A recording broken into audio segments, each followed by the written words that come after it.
Olá, essa história aconteceu comigo no ano de 1996. Na época eu tinha 13 anos e eu e a minha família morávamos em um sítio no interior de São Paulo. Bem, naquela época, como as casas eram uma do lado da outra, todo mundo se conhecia. E o trabalho dos chefes de família era o corte de cana, engenho ou até mesmo no cafezal enorme que dava para o fundo de nossa casa e ficava atrás dos tanques onde a minha mãe lavava as nossas roupas. E havia também um banheiro que ficava fora da casa onde todos tomavam seu banho. O meu pai levantava bem cedinho, ainda de madrugada, para fazer a sua mochila e ir para o corte de cana, e ele só retornava no fim do dia. Bem, eu quando criança brincava muito com os meus amigos, e de tudo um pouco, mas à noite o que a gente mais brincava era de esconde-esconde. Mas na verdade, o legal dessa brincadeira era sentir medo, pois escondíamos na mata e em um casarão abandonado. Juntávamos todas as crianças e brincávamos até por volta de 11 da noite. Como na cidade não havia crime naquele tempo, era tranquilo para nós brincarmos à noite. Porém, a minha mãe, como sempre, me dizia alertando: "Vá brincar, mas fique aqui na minha vista e não vá para o cafezal. É para brincar somente aqui na rua, entendeu?" Bem, certo dia, em uma sexta-feira, eu não estava querendo brincar com os meus amigos, por um motivo desconhecido, e eu só queria ficar deitado na minha cama. Eu estava, sei lá, com algum pressentimento ruim, e algo me dizia que não era para brincar naquele dia. Mas um dos meus amigos foi até o meu quarto e me disse que todos estavam lá fora, me esperando para brincar, e que ninguém iria se eu não fosse. Bem, acabei indo para não chatear os meus amigos, e naquele início de noite, a lua estava bem cheia. Era uma noite linda e ventava muito, e logo a minha mãe disse: "Felipe, é lua cheia, não vai brincar hoje." Eu disse a ela que eu não queria, mas os meus amigos insistiram para que eu fosse e eu não queria magoá-los. Então, a minha mãe voltou a falar: "Tudo bem, mas não brinque no cafezal, brinque aqui na rua." E eu, sem entender o motivo, disse a ela que tudo bem, e que só ficaria aqui na rua mesmo. E quando eu cheguei na rua, foi uma festa só.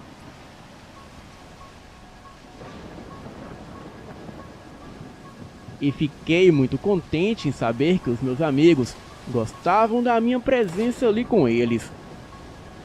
Bem, sem perder tempo, começamos a brincar de esconde-esconde. E estava muito legal a brincadeira, e divertida como sempre.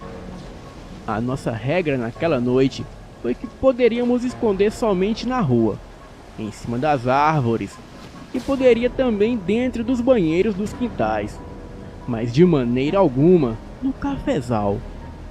E todos concordaram. Então, brincamos tanto aquela noite que aquele pressentimento ruim foi passando. Mas como se diz o velho e bom ditado, a alegria de pobre dura pouco.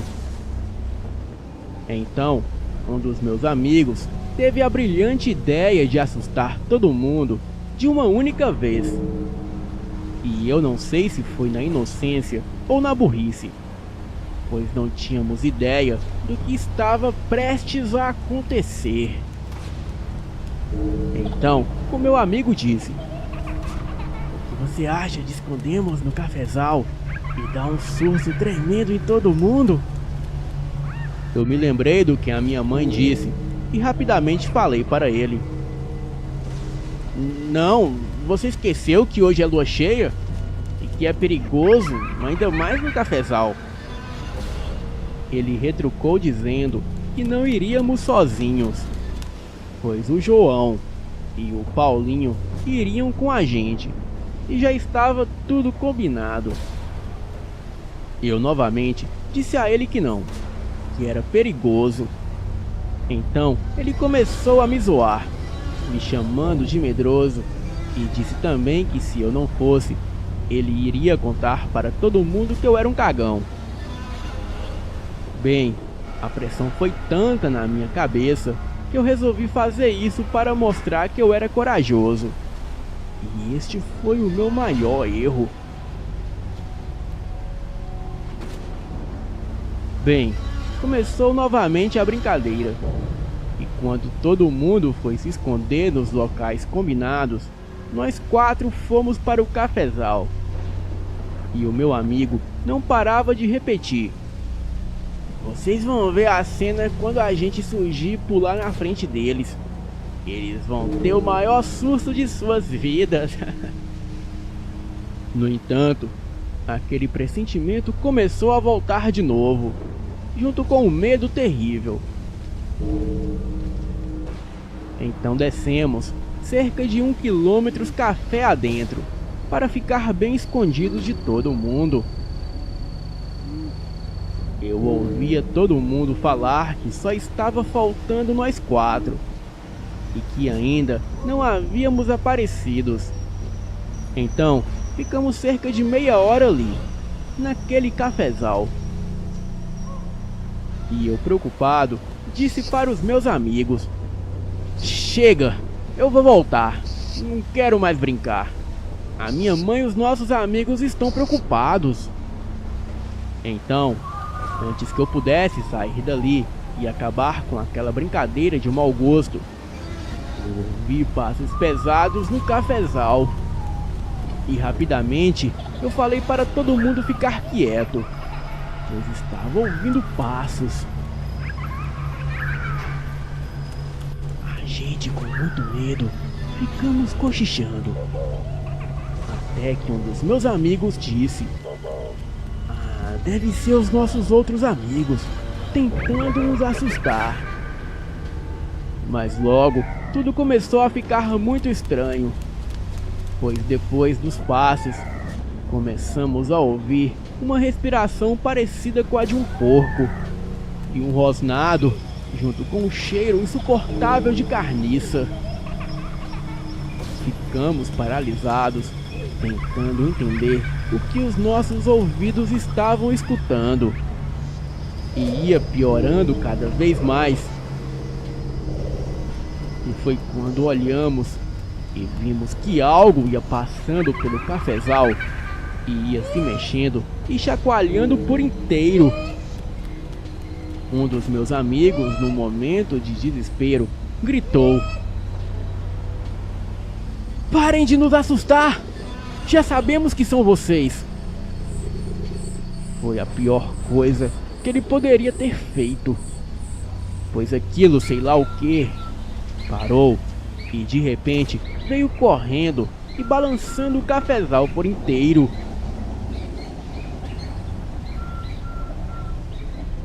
Aí já era um momento de total desespero. A gente só pensava em correr e sair dali o mais rápido possível. Bem, foram os piores momentos da minha vida. Quando olhamos para trás e vimos aquela criatura horrível de pé, deu para ver que a coisa era maior que o cafezal. Vimos os seus olhos vermelhos, braços longos, com uma cabeça de cachorro, dentes enormes. E quando a coisa percebeu o nosso desespero, ficou sobre as 4 patas. Aquilo era uma criatura enorme, com o dobro de um cachorro comum.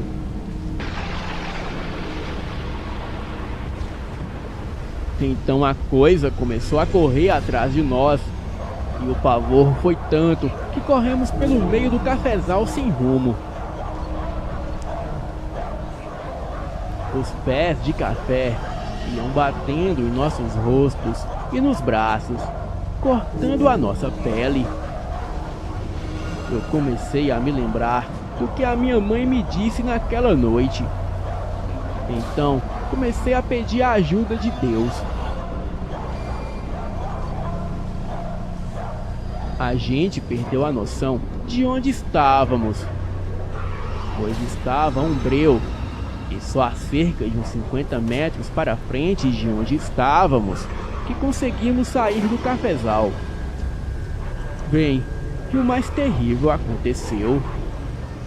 O Joãozinho ficou para trás. Ele, por ser mais gordinho, não conseguiu correr como nós. Então, entramos em desespero e nem percebemos que deixamos ele para trás.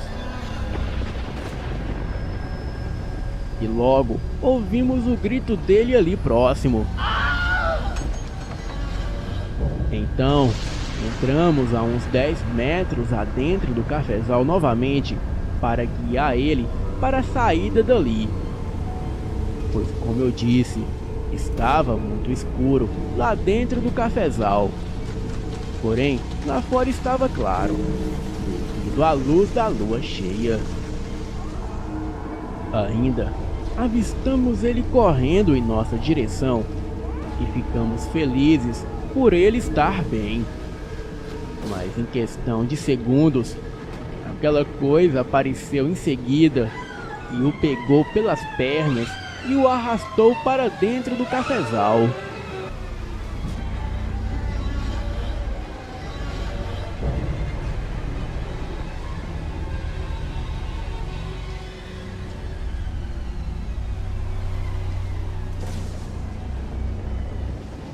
Corremos dali e começamos a gritar. E por um milagre, apareceu um senhor com uma espingarda. Ele morava em uma casinha isolada ali em torno do cafezal. Bem, já fazia cerca de meia hora que ele estava escutando os nossos gritos. Até então, ele achou que fosse brincadeira. Mas quando se deu conta que os gritos eram de desespero, o mesmo decidiu agir.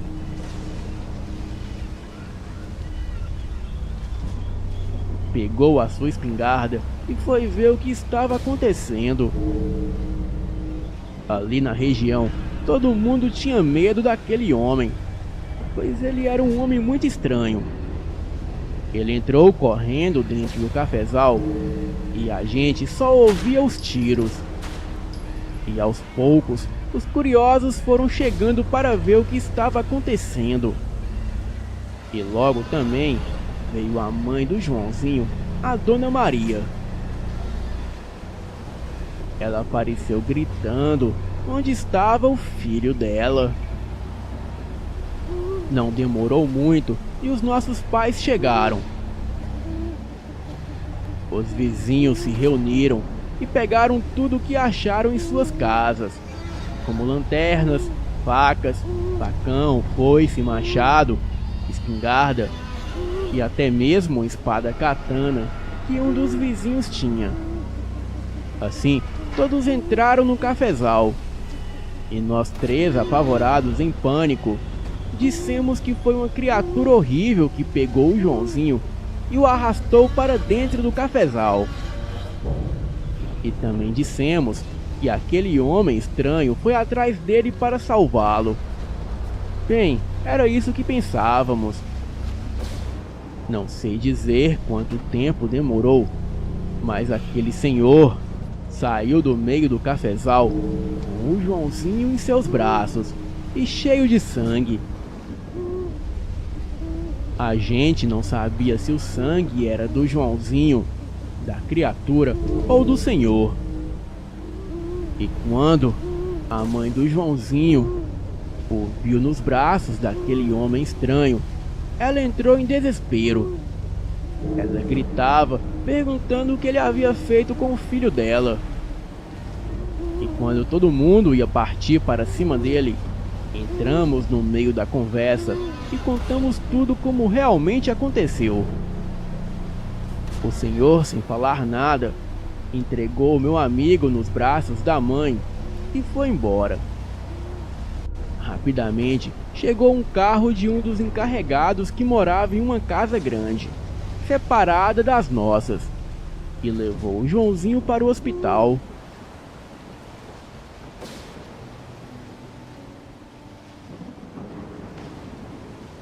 O Joãozinho ficou em estado grave no hospital, pois tinha cortes por todo o corpo e teve que fazer uma cirurgia em sua cabeça para tirar um coágulo do cérebro.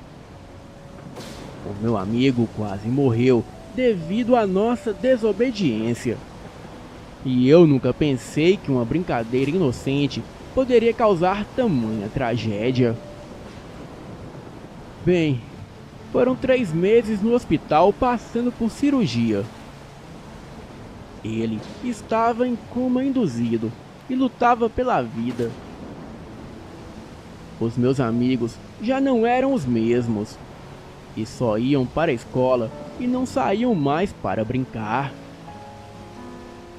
Já os outros amigos só olhavam de lado para a gente e não queriam nem saber de conversa. Bem, e foi aí até que um deles disse: o Joãozinho tá no hospital por culpa de vocês. Afinal, ele estava certo, pois foi a nossa culpa. A sensação de culpa é um arrependimento terrível, pois tomava conta de mim todos os dias. E quando eu olhava para a mãe dele e para os meus amigos, eu me lembrava daquilo que aconteceu com a gente. Até que um dia tivemos a notícia que o Joãozinho havia saído do coma e já estava se recuperando.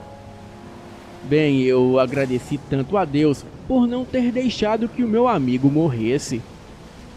Me lembro até hoje ele chegando de ambulância com a cabeça enfaixada e na cadeira de rodas.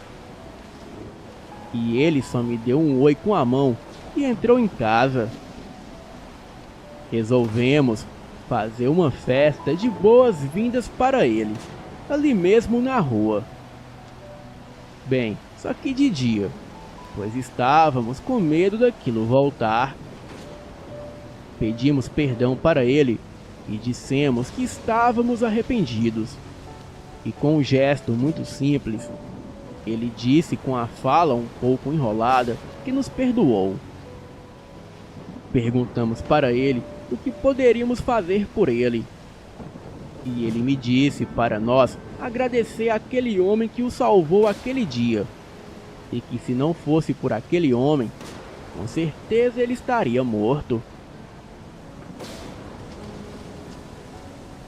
Bem, com um pouco de medo, fomos até a casa do homem e pedimos se ele poderia ir com a gente até o Joãozinho, pois ele precisava agradecê-lo.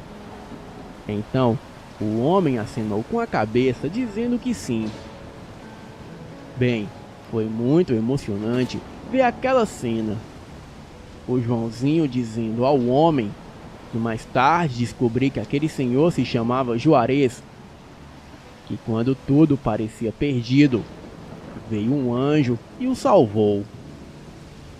E continuou dizendo: o Senhor sempre terá a minha gratidão e o meu respeito.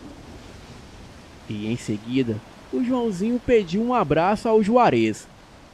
E todo mundo bateu palmas, emocionados com aquela cena. Meses depois, tocamos no assunto do ocorrido por curiosidade, para tentar especular o que aconteceu com a criatura. Então, fomos procurar o senhor para saber se ele tinha matado aquilo ou se aquela coisa havia fugido.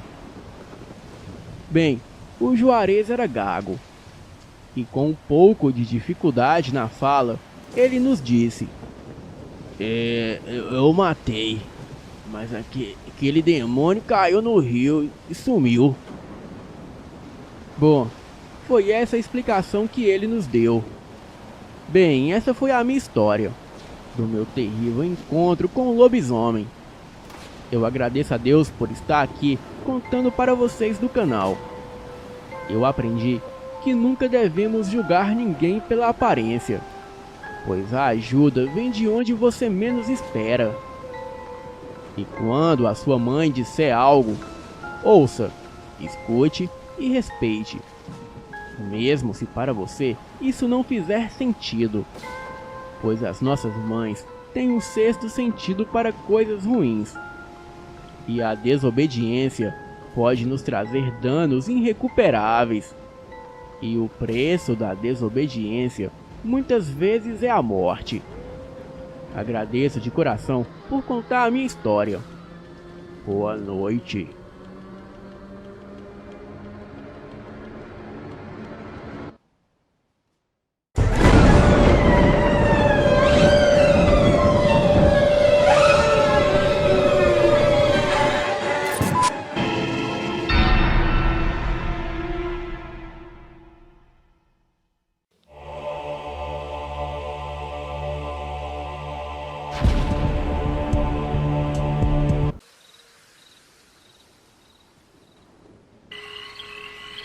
Essa história é real, e os eventos que ocorreram aqui são algo que eu e meu tio nunca vamos esquecer. Atualmente, eu tenho 27 anos, e essa história ocorreu quando eu tinha 19. O meu tio também tinha 19 na época. O meu tio e eu crescemos juntos no interior de Goiás. Bem, eu não gostaria de dizer exatamente o local, por razões pessoais. Nós morávamos a 2,5 km de um rio que passava pelo meio de uma floresta. O único meio que se podia chegar no rio, no ponto onde nós sempre íamos, era a pé, bicicleta, cavalo ou por moto. Enquanto crescíamos, nós íamos quase todos os dias para a floresta para pescar no rio. E depois de um tempo, nós começamos a acampar por lá também. Certo dia, nós dois estávamos esperando um amigo de fora da cidade aparecer. E esse amigo geralmente vinha nas tardes de sexta-feira e passava o final de semana conosco e eventualmente vinha acampar com a gente. Infelizmente, desta vez ele não pôde comparecer. O meu tio e eu então fomos para a floresta carregando os nossos equipamentos. Nós não fomos para o ponto da margem do rio que nós geralmente íamos. Nós fomos um pouco mais adiante, cerca de meio quilômetro, só para uma mudança de cenário. Mais tarde, naquela mesma noite, nós nos arrependeríamos daquela decisão. Nós escolhemos aquele lugar porque era alto, cerca de 100 metros acima da margem do rio. E o local tinha a forma de uma ponta. 3 dos seus lados desciam até o rio, onde ele fazia uma curva e deixava o lugar parecendo uma ilha, só com um lado sem estar cercado pela água. Então, tinha uma bela vista durante o dia. A noite começou como qualquer outra das nossas viagens de acampamento. Nós juntamos madeira o suficiente para a nossa fogueira ficar acesa a noite toda. Enquanto o sol se punha, nós nos sentávamos e conversávamos sobre várias coisas. Nós conversávamos por horas, e era provavelmente entre 11 horas e meia-noite. E foi quando o inesperado começou a acontecer. Nós tínhamos acabado de nos deitar e estávamos nos enrolando nos nossos sacos de dormir, quando nós ouvimos um crack. Era como se alguém ou alguma coisa tivesse quebrado um galho. Nós só imaginamos o que poderia ser e começamos a nos arrumar para dormir novamente. E quando estávamos quase dormindo, ouvimos aquele crack de novo. E esse tinha sido bem mais alto, e um pouco mais perto do que o outro. provavelmente um terço do caminho até a base de um dos lados que desciam para o rio. E nós não nos preocupamos muito, já que tínhamos uma escopeta calibre 12 conosco e bastante munição. Mas nem preciso dizer que nós não queríamos dormir agora, porque se tinha algum bicho selvagem subindo na direção da gente, a última coisa que queríamos era estar dormindo. Nós dois nos levantamos e colocamos mais madeira na fogueira. O meu tio iluminou com a lanterna todos os lados da descida e atrás de nós, e não vimos nada. Decidimos conversar um pouco antes de tentar dormir. Meia hora se passou e nós estávamos pensando em deitar quando ouvimos o que parecia ser passos e os arbustos chacoalhando. Também notamos vários barulhos como se fossem galhos quebrando. Agora estava um pouco mais perto e nós achamos que estava na metade do caminho da descida. E nós simplesmente ficamos ali parados, escutando e iluminando toda a nossa volta com a nossa lanterna. O som estava ficando cada vez mais alto e mais perto. Aquela coisa estava se movendo como um esquilo, mas era tão barulhento quanto um cavalo. E parecia que estava dando a volta onde estávamos.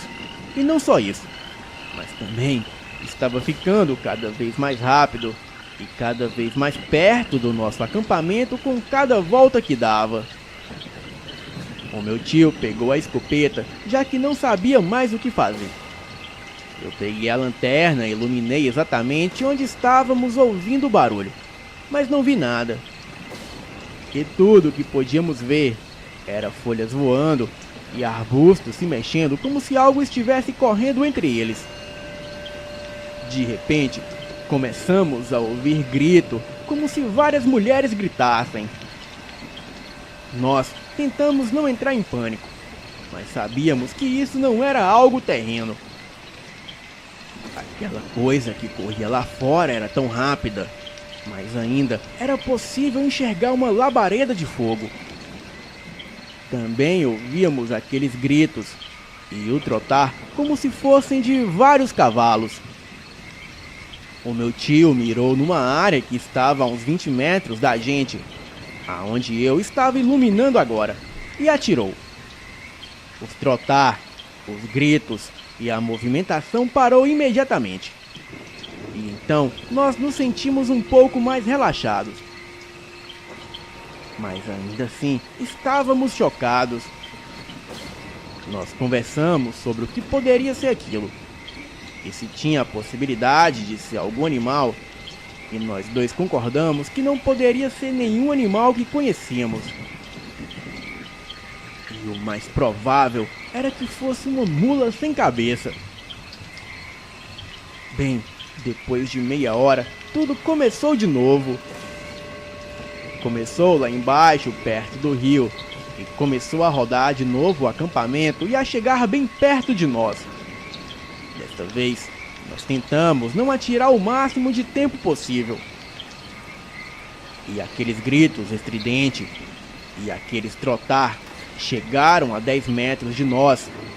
E ali da barraca, podíamos ver um clarão forte como se fosse uma labareda. E o meu tio atirou novamente e tudo ficou em silêncio. Bem, e o resto da noite foi assim. A cada meia hora, o barulho começava lá embaixo. O meu tio atirava, aquilo parava e logo começava novamente.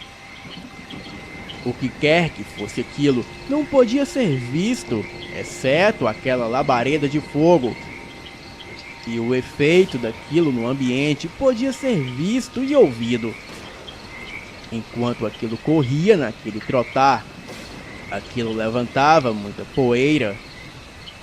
E os gritos que aquilo dava eram muito estridentes.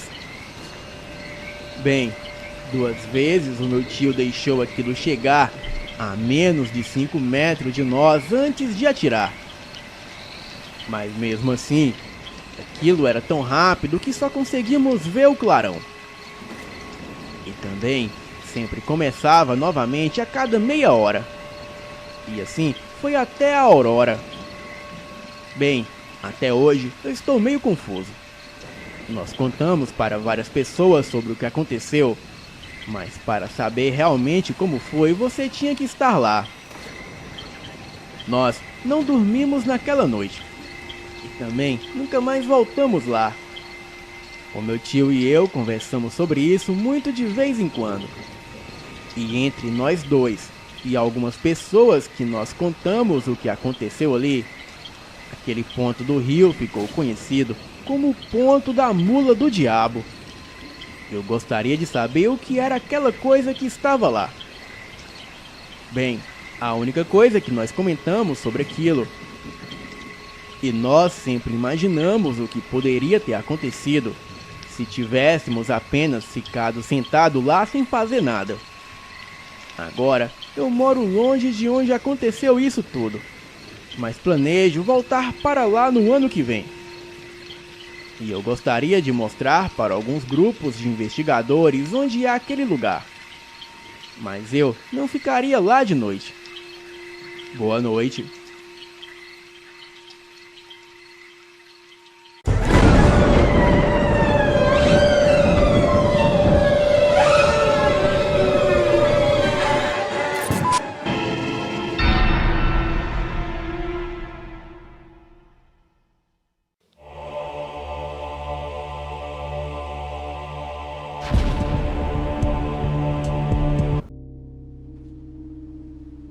Este relato se passou com a comadre dos meus avós e aconteceu há muitos anos na cidade de São Paulo de Olivença, no Amazonas.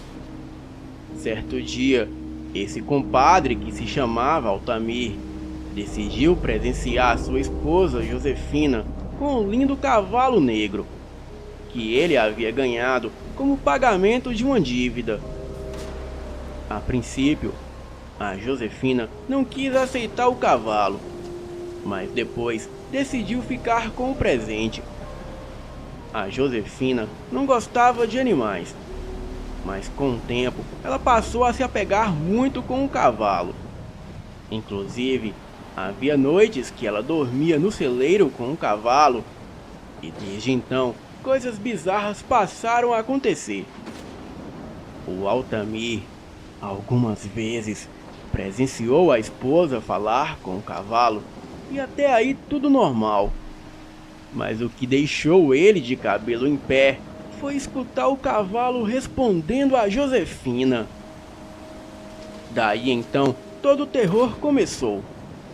O cavalo chorava na ausência da mulher, e durante a noite os olhos da criatura ficavam vermelhos como sangue. Altamir não tinha coragem para tentar se livrar do cavalo, pois nem se aproximar do bicho ele fazia, pois ele já havia ouvido o cavalo gritar o seu nome relinchando e em seguida dizer que o mataria. Então o cavalo começava a rir e se afastava correndo. Quando Altamir falava em se livrar do cavalo, a Josefina mudava totalmente e chegou a ameaçá-lo, dizendo que mataria o Altamir caso acontecesse alguma coisa com o Paimon. Sim, esse foi o nome que ela havia colocado no cavalo, Paimon. Certa vez, o irmão da Josefina, a sua esposa e os seus 2 filhos adolescentes foram ficar alguns dias na casa da irmã e do cunhado. E quando chegou a noite, os familiares jantaram e logo após já estavam deitados prontos para dormir. E de repente começaram a ouvir a Josefina gritando e fazendo um grande tumulto.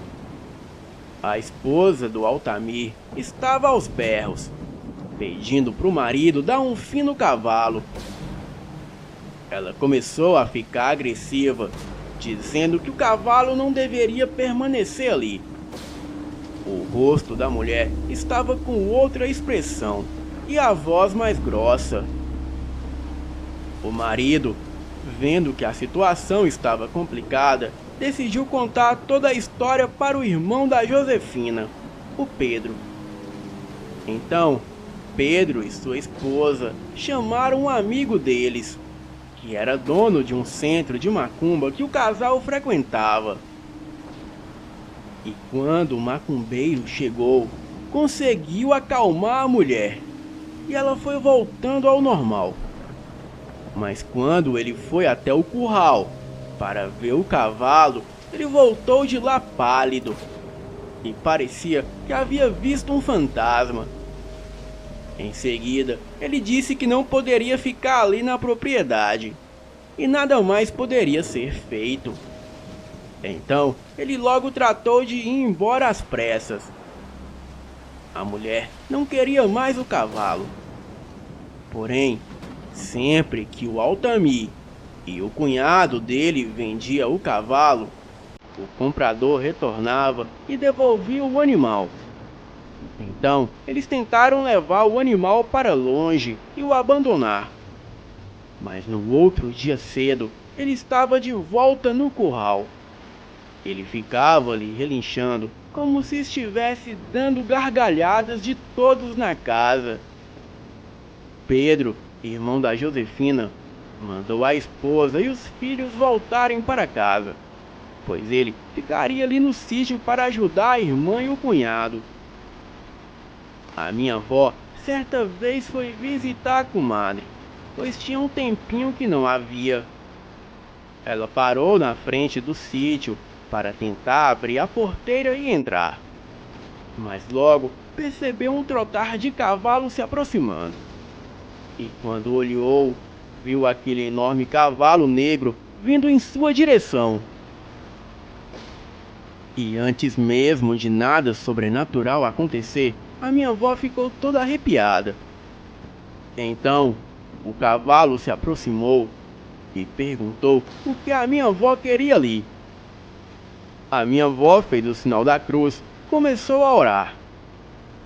Daí, o cavalo saiu galopando e relinchando como se estivesse rindo da cara dela. E nunca mais a minha avó foi no sítio do casal. A Josefina contou para o Altamir que estava tendo relações sexuais com o Paimon, e que o cavalo era muito melhor parceiro sexual do que o marido. O Altamir não levou isso em conta, porque sabia que era isso que aquela coisa queria: destruir a sua família. Nas noites seguintes, as mesmas coisas ocorreram. A mulher voltou a surtar, parecendo entrar num estado de incorporação e fazendo escândalo, pedindo pro esposo se livrar do cavalo. Então, depois de se ver sem opções, o homem decidiu procurar um outro espiritualista para fazer uma espécie de descarrego na esposa. E chegando no local, eles tiveram uma revelação. O cavalo, há muitos anos, havia sido oferecido para uma entidade diabólica, cujo nome é o mesmo nome do cavalo, Paimon. Porém, na hora do sacrifício religioso, bem quando os feiticeiros iam sacrificar o pobre cavalo na mata, o mesmo, de alguma forma, conseguiu escapar e fugir. Então, como era um belo cavalo de raça, ele foi roubado por um homem que morava um pouco distante dali. Mas esse homem entendia de cavalos, e em seguida, o mesmo foi vendido para esse dito cujo, que tinha uma dívida com o Altamir. E ele deu o cavalo em troca da dívida para o compadre do meu avô. O interessante é que a dívida era uma parte do valor de um Fusca que o homem faltava pagar para o Altamir, devido ter comprado o Fusca dele. Mas o cavalo valia 50 vezes mais que o Fusca. Então, na verdade, o homem também estava tentando se livrar do cavalo. Esse espiritualista chamou outros amigos que eram também feiticeiros, e eles fizeram um ritual para essa entidade deixar o cavalo. Mas a mesma exigia um sacrifício de sangue e um corpo humano para poder habitar. E depois de muita barganha com a entidade, os feiticeiros conseguiram negociar um sacrifício e um bode. Bem, a entidade concordou. Então foi feito todo o ritual e a transferência de corpos. A entidade saiu do cavalo e assim que a mesma possuiu o bode, com o mesmo facão que o bruxo havia sacrificado a oferenda para a entidade, ele, com um golpe certeiro, arrancou a cabeça do bode que já estava possuído pelo espírito. E pelo selamento que todos ali haviam colocado em seus corpos, inclusive no cavalo, a entidade furiosa foi obrigada a se afastar e procurar outro hospedeiro. Aos poucos, a Josefina foi melhorando, até se recuperar 100%. O cavalo também voltou ao normal. Mas como ele valia muito dinheiro, o Altamir logo tratou de vendê-lo na cidade por uma fortuna. E com esse dinheiro, eles se mudaram dali e deixaram a propriedade à venda. O Altamir, mesmo se mudando, ele sempre teve contato com os meus avós e sempre lhe contavam essa história. Boa noite.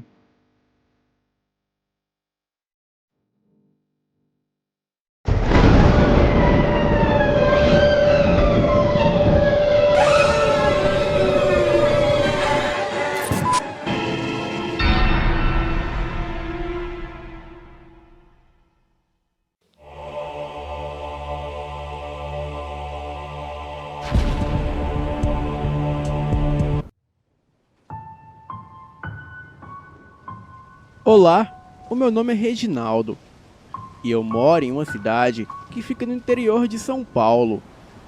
E este fato aconteceu com meu pai e ele me disse tudo o que aconteceu com ele. E hoje eu quero compartilhar com vocês. Nós morávamos em uma casa simples na cidade de São Paulo e tínhamos acabado de mudar para lá. O meu pai sempre trabalhou na lavoura e tinha um curso de vigilante que antes de se casar ele fez. Ele, como era uma pessoa que não gostava de ficar parado, entregou pessoalmente os seus currículos de serviços gerais, incluindo vigilante. E algumas semanas depois, um conhecido dele disse para ele que na pedreira, na saída da cidade, estava precisando de um vigilante noturno. E o meu pai, sem pensar duas vezes, foi até a pedreira com seu currículo na mão, falar com o dono. O patrão de lá era um homem muito sério, com cerca de uns 45 a 50 anos de idade, conhecido como Seu Jorge. E ele foi logo perguntando para o meu pai se ele tinha experiência como vigilante e quanto tempo ele trabalhou na área. O meu pai, um homem muito simples, disse a ele que só tinha o curso e nunca trabalhou como vigilante. E também estava ali por necessidade. E como estava desempregado, tinha família para cuidar. O patrão achou que, vendo a necessidade e a sinceridade do meu pai, disse para ele: "Olha, eu não costumo fazer isso. Eu só contrato pessoas com experiências. Mas, no seu caso, eu vou te dar essa oportunidade. Esse aqui é o seu uniforme. E esteja aqui hoje às 6 horas da noite em ponto." O meu pai, muito agradecido e feliz, agradeceu ao homem e foi embora. Quando meu pai chegou em casa, muito feliz, já foi dando a notícia para nós. Ele dizia que iria fazer um teste como vigilante noturno em uma pedreira na saída da cidade. E quando foi às 5 horas da tarde, o meu pai já estava pronto com o seu uniforme. Pegou a sua mochila e foi até a pedreira. E quando ele chegou lá, ele logo avistou o patrão. O patrão o chamou até a sua sala para eles conversarem. Ele disse para o meu pai que os objetos que ele iria usar em seu trabalho era apenas uma lanterna, pois armas não eram permitidas, porque o último vigilante disse ter visto algo de madrugada e saiu atirando em tudo, inclusive no relógio de ponto que ficava em uma salinha, logo na entrada do corredor, e que ainda estavam lá as marcas de tiro. E sem questionar, o meu pai nem reclamou e concordou. Mas mesmo assim, o patrão perguntou: "Você aceita assim mesmo?" O meu pai imediatamente respondeu que sim. Então, no primeiro dia, o patrão disse a ele o que tinha que fazer. Então, foi com ele mostrar os pontos. E foi mostrando que ele teria que passar o cartão às 6 da tarde e ir para os lugares onde ele tinha que fazer a vigia. E ele deveria passar o cartão às 9 da noite, às 3 da manhã, por último, às 6 horas da manhã. A pedreira era um lugar muito assustador. Dizia ao meu pai que havia vários buracos enormes. E conforme eles explodiam, as pedras iam fazendo enormes crateras. Também haviam bombas de água, dinamites e outras coisas que ficavam dentro de um quarto. E uns maquinários bem esquisitos. O meu pai tinha acesso a esse quarto onde ficavam os dinamites. Bem, o primeiro dia foi muito tranquilo. E na saída, logo que o meu pai foi passar o cartão, ele encontrou seu patrão. E o mesmo logo perguntou como foi o seu primeiro dia, se foi tudo bem. E o patrão já estava com outra cara bem melhor e muito mais alegre. Meu pai respondeu que gostou sim do serviço. Então, o patrão perguntou a ele se ele iria continuar. E o meu pai respondeu que sim. Então, o patrão pediu que ele levasse a sua carteira de trabalho no dia seguinte, que ele já iria assinar.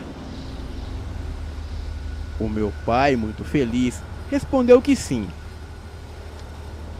Bem, se passaram 3 meses muito rápido, e o meu pai se firmou no serviço, e foi registrado como vigilante noturno da pedreira.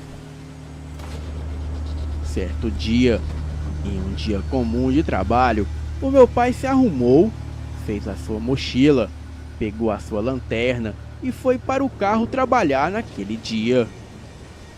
Eu senti um arrepio nos braços e uma imensa vontade de abraçar o meu pai. Disse para ele tomar cuidado, e aquilo tudo parecia até uma despedida. E chegando lá na pedreira, o meu pai não havia visto o patrão como sempre via, mas achou que ele poderia estar doente ou saído. Bem, ele foi fazer a ronda como sempre fez, mas naquela noite a lua estava enorme. E quando foi por volta de 9 da noite, o meu pai foi passar o seu cartão e logo percebeu que havia algo observando ele atrás dos maquinários. Ele disse que se arrepiou inteiro e não tinha coragem de olhar e ver o que realmente era. Voltou para o seu posto sem entender o que era aquilo.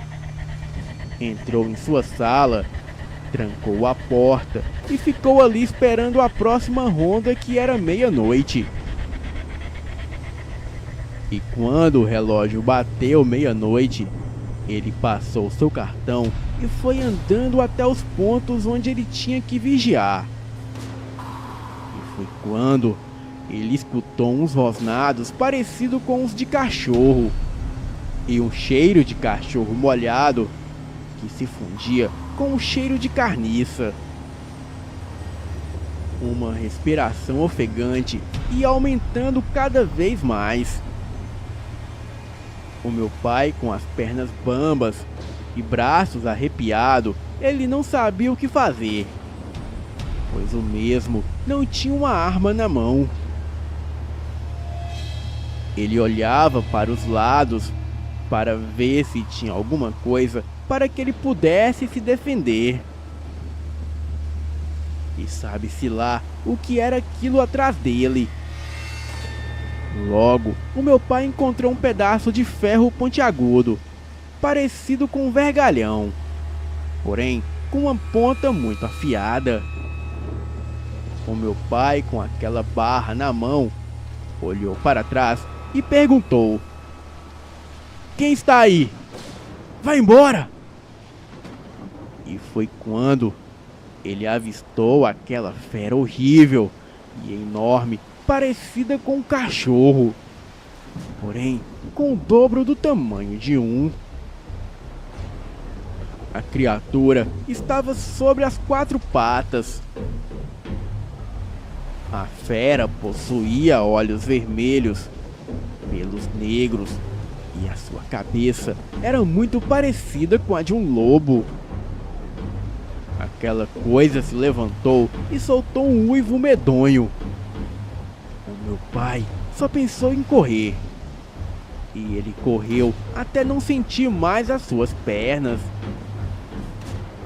Ele entrou naquela sala de dinamites, que era em uma casinha bem forte de tijolos e uma porta de madeira bem grossa. E quando ele se trancou lá dentro, aquele monstro estava lá fora tentando abrir a porta, a forçando.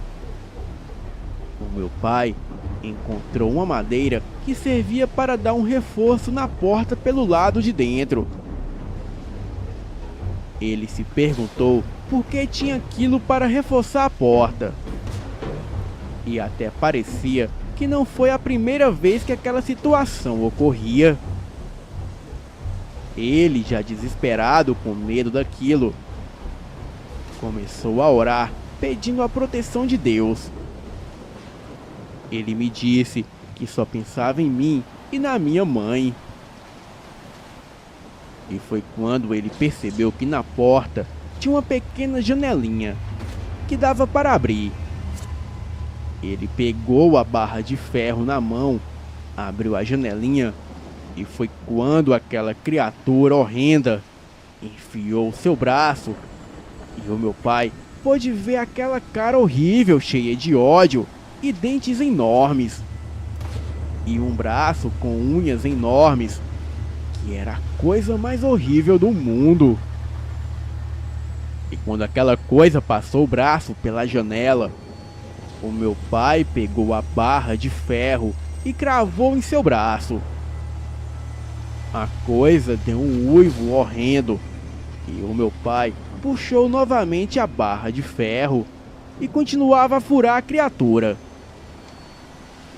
Aquela besta horrível saiu correndo e gritando de dor. O meu pai disse que ficou a noite inteira sentado no chão com a barra de ferro em suas mãos. E pela manhã, quando ele pôde ouvir os primeiros barulhos dos pássaros e as máquinas sendo ligadas, ele teve coragem de abrir a porta e sair para fora. Atordoado, ele saiu da casinha. E logo um operário da máquina avistou meu pai saindo de lá. e, como viu seu estado, perguntou a ele o que havia acontecido. E o meu pai só respondia que era uma besta enorme. E ainda com a barra de ferro na mão, cheia de sangue, ele repetia sempre isso para o operário. O operário levou meu pai até o hospital. Ele passou pelo médico e foi liberado. Bem, ele ficou uma semana afastado do serviço e decidiu que não iria mais trabalhar ali. Bem, quando ele pegou seu atestado, o seu uniforme e a sua lanterna e foi até a pedreira pedir demissão, ele foi procurar o patrão e nada dele. Ele ficou sentado naquela sala onde ele ficou a primeira vez para falar com o seu patrão. E depois de meia hora, o seu Jorge apareceu. Ele estava muito estranho, com o braço enfaixado e quebrado. E daí, o meu pai se lembrou do que havia acontecido naquela noite. Porém, ele acabou achando que era coisa de sua cabeça. Ele, por curiosidade, não se aguentando, perguntou ao seu patrão o que havia acontecido com seu braço. E o mesmo disse que bateu em um acidente de carro. O meu pai, muito agradecido, agradeceu a ele pela oportunidade, mas disse que infelizmente aquele serviço não daria mais para ele. Sem questionar, o patrão o agradeceu pelo serviço prestado. O meu pai ficou pensando e lembrando daquela noite. Começou a juntar as coisas e decidiu ir até o hospital para saber melhor daquela história. Ele perguntou se apareceu mais alguém com alguma fratura ou perfuração no braço. Porém, ninguém deu nenhuma informação. Os funcionários diziam que era antiético. Quando meu pai estava quase saindo do hospital, veio um vigia do hospital, que por sinal era amigo dele de infância, e falou com meu pai. Sabe, naquele dia que você veio aqui no hospital, apareceu o seu Jorge e ele chegou bastante ferido e com uma perfuração no braço. O braço quebrado estava sangrando muito. Sangrava tanto que ele quase perdeu o braço, homem. Coincidência ou não, o meu pai tirou as suas conclusões e foi embora. E disse para si mesmo que aquela criatura era o seu Jorge. Bem, este é o relato do meu pai. Boa noite.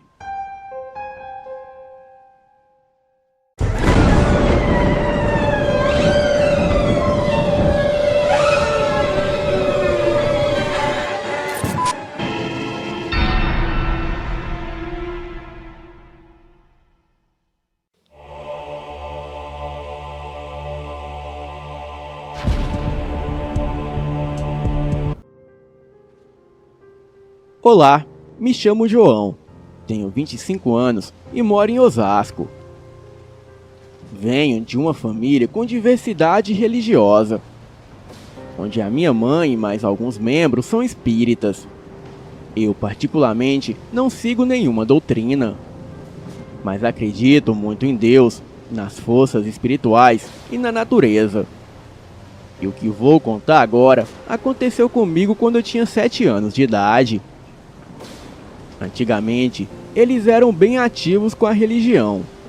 Faziam festas, rituais de várias finalidades, etc. Na maioria das vezes, as reuniões aconteciam na casa da minha tia-avó, que é mãe de santo. Até então, uma hora ou outra, algumas coisas diferentes marcavam presença, como o vento frio que vinha do nada, e barulhos de salto andando pelos cantos da casa. A minha mãe sempre explicou que aquilo não era nada maligno, como a grande maioria pode pensar. E de fato não era mesmo, pois sempre que aconteciam tais coisas, era porque alguém ali presente estava sendo liberto de algo ruim. Sem contar que nunca fomos atacados por nada nessas reuniões. Um certo dia, a minha tia ligou para a minha mãe dizendo que precisava de ajuda. Não me recordo para quê, porém era algo sério. A minha mãe conversou com meu pai e pediu para que ele nos levasse até a casa dela. E essa tia nos atendeu de imediato. E chegando lá, estavam os meus tios, primos e alguns amigos conversando em tom de preocupação e raiva.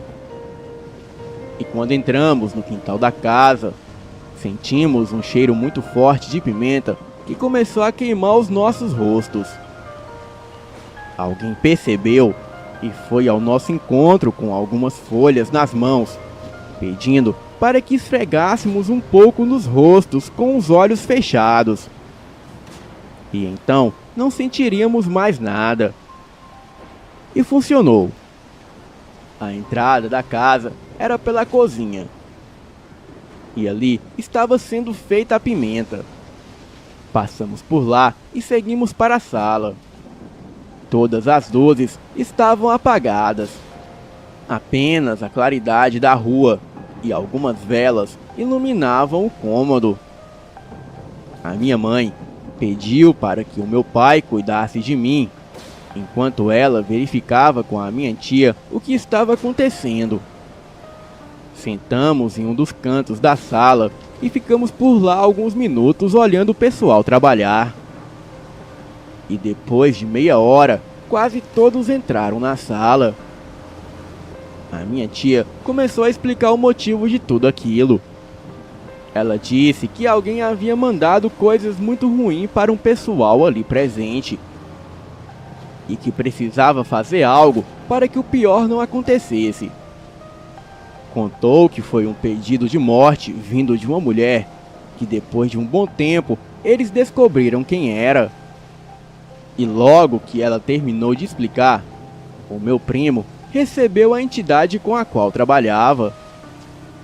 Começou a gargalhar muito alto e falar algumas coisas que ninguém entendia. E logo depois, a entidade deu detalhes do que havia sido feito. A minha tia, ela criava codornas para colher os ovos.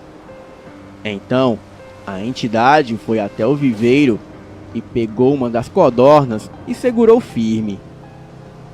Eu já estava apavorada, pois amo os animais e abomino desde pequeno qualquer tipo de maldade com relação aos bichinhos. Mas por ser uma criança e não entender os princípios, eu tive que segurar o choro, o medo e a raiva, por saber que não ia acontecer algo bom.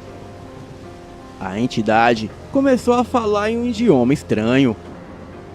E então quebrou o pescoço da codorna e a colocou morta na mesinha do centro da sala.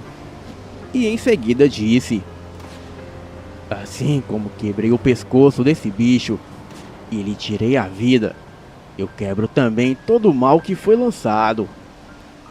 Pegue o que veio procurar e suma.